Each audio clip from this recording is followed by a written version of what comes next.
How do you manage the prices of equipment or feed for the animals slash your farm? So I currently don't own a farm, but I will say my plan is to mitigate my need for equipment by getting animals to do the work for me. And that's kind of the mantra of what I would consider the modern pasture raised animals movement. If you want to cut the grass, you get a grazer. If you want to till the land, you get a pig. If you want to spread manure, you get a chicken and things of that nature. Now, there are going to be some needs, like, grabbing like maybe a gator or a truck to haul or a trailer. And I think at that point, you could do one of two things.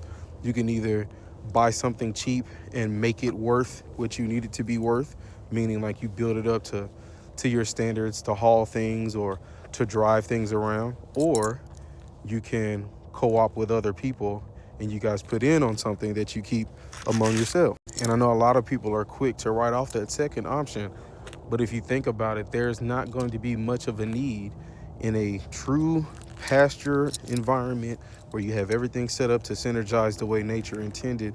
There's not going to be much of a need for you to have a crazy amount of equipment. Like, everybody doesn't need their own tractor, everybody doesn't need their own baler, everybody doesn't need, their own equipment, right? You can share, or you can put in and share if you form that community. And it goes back to what I was talking about earlier today, where I was saying the technological advances we have that gives us the ability to connect communities far and wide should also be utilized to connect us closer together interpersonally. Like, I should know any farmers within a 10-mile radius, especially to the effect of, I know when my dad was working on our stuff when I was back home in Mississippi, there was plenty of times where he would borrow a blade from somebody and put it on his tractor and scrape the land, or he would borrow a bush hog, or people would borrow trailers and things like that, right? Like, so you don't have to own anything unless you just take the time, unless you just want to, right? Like, unless you really just want to put yourself in debt, you don't technically have to own anything.